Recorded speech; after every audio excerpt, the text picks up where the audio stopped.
Very much. How you guys doing? Um, Number one, thank you, Lauren. Thank you, Larry. We've been dropping off 1,000 meals a week since September, and Lauren's been great. Call her anytime. And Becca started the whole thing rolling with me, so that was great. Thank you so much. To start it, you know what, for our staff, it's been great. It's been a great program for Maple Street Catering. We've done a little bit big fatties with some barbecue occasionally too, with some chicken and pulled pork and things like that. Um, it's helped me. It's helped us bring back about 3 to 4 staff, and they super thankful, including my chef. It's helped us increase our sales as well. We lost with catering. We've lost a lot of different events with Dartmouth and Hitchcock, and we've done some bag lunches and things like that as well. But this is really, it's helped us with that. It's allowed my chefs to really be creative. Using the 10%, I don't think we're even close to that. I think we're close to like 20 or maybe even 30%, especially now with meats. Using, like yesterday, we did a red flannel hash with a local maple ham from Black River Produce, and that was a local product. And we're like today we're doing chicken fajitas as well, and things like that. So our chef's been really great with the whole creativity, and it's also got us to use a lot of local products as well, and farms. Dealing with Crossroads and having them come and see us every week 1 to 2 times is great. Roby Farms, Red Hen Bakery, McNamara Dairy, Black River Produce as well. Upper Valley's got some, they've given us some local cabbage and things like that as well. But it's been a good it's been a great experience for us, and we appreciate it because it's helped us get through as well. We're just hoping to be honest with you, we're hoping this will go for a few more months, because right now, talking to my staff, it's we've had to have the conversations.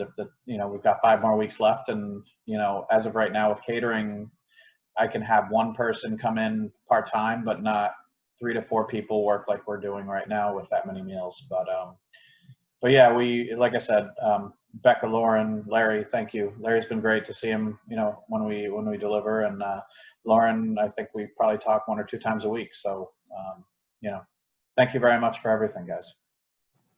Thanks. I'm just going to echo what everyone else has said. This has been beyond phenomenal. What I've been really doubly impressed by is the fact of how fast everyone has been able from top to bottom to get flexible facilitating of things that everyone wanted to do. After we recovered from the initial gut punch of COVID and how it impacted the business, i.e. for us, 75% of our shipping out to our co-ops and other distribution sites dropped over April and May. So that was a take a minute, breathe deep, don't panic, let's figure out what happens next. But by the time we got into June, July, we realized there was a lot of hurt going on. So we started off trying to reach out to Kyle Fisher over at Listen Center and saying, hey, we can donate something, but obviously, it's going to be limited, with what we have available.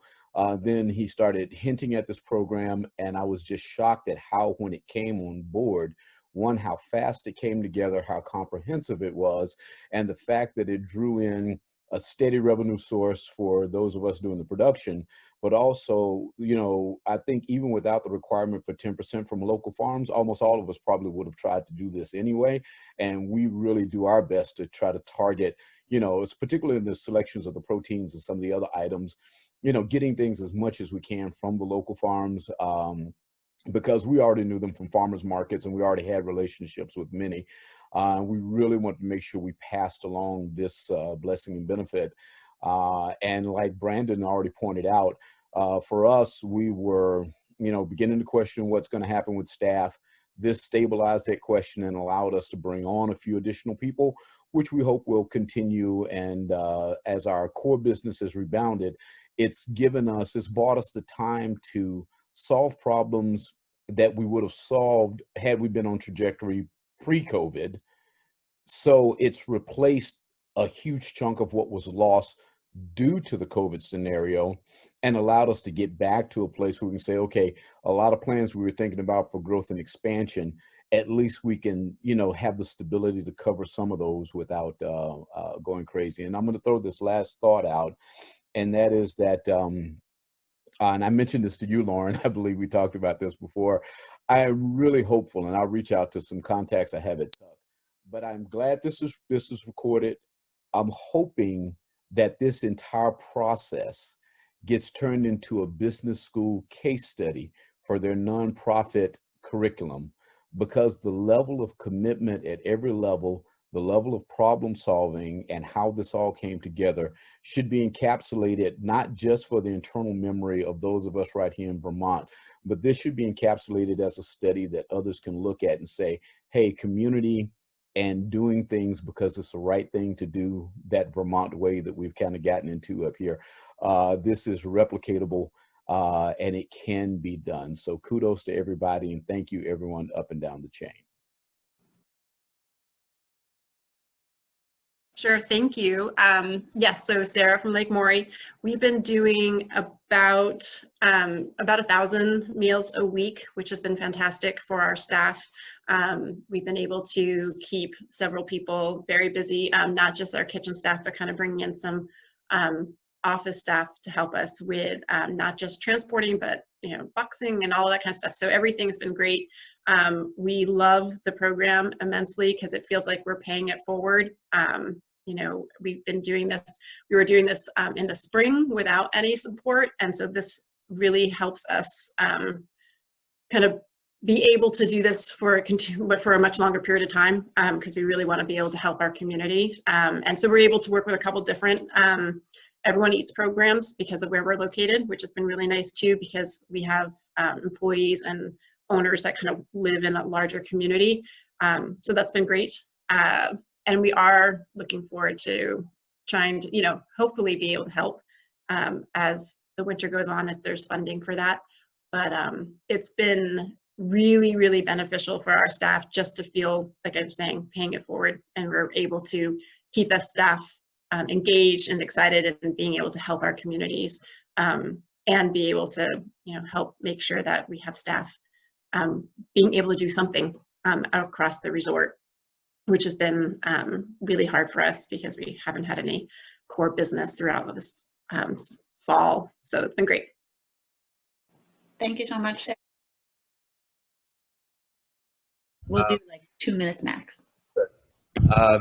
So this program has really been a lifesaver for us, especially in this time of uncertainty, decreased business. Having a guaranteed, consistent revenue is hugely helpful. We're able to make up sales from a slow weekday as there aren't a lot of people working downtown or going out as much, and that's just going to get worse as we go into winter. So making up for that, we're able to keep our team busy and keep them working full time. And it's honestly the best part of our week. Knowing the folks that we're feeding is really rewarding for our entire team. We've gotten notes from the seniors, and you saw that sweet video from the adorable woman. Yeah, continuing the relationships with our farms also, because we're not buying as much from them. But now we can. So, you know, we're a CSA drop off for Route 5, and we'll just ask them, what do you have a ton of that you need to get rid of? Great, bring it down. Fact Sheet Farm, we're doing a partnership with them. So, oh, you have a ton of delicata you have to offload. Great. So they're able to get money for stuff that they would be struggling to get rid of anyway. And as far as nutrition, I mean, that you can tell, like if you see something as bright orange and super sweet, and what you're literally tasting is nutrition, and being able to provide that to people is just as rewarding as the food itself. So I really hope that we can find a way to continue this.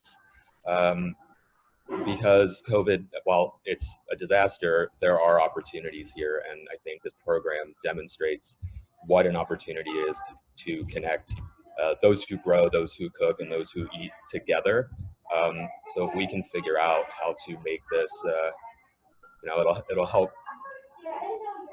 fix the food system that's been broken. So I'm really grateful and really excited about this project. And Lauren and Deanna have been amazing. So it's been a work in progress, and I think we finally have a great system down.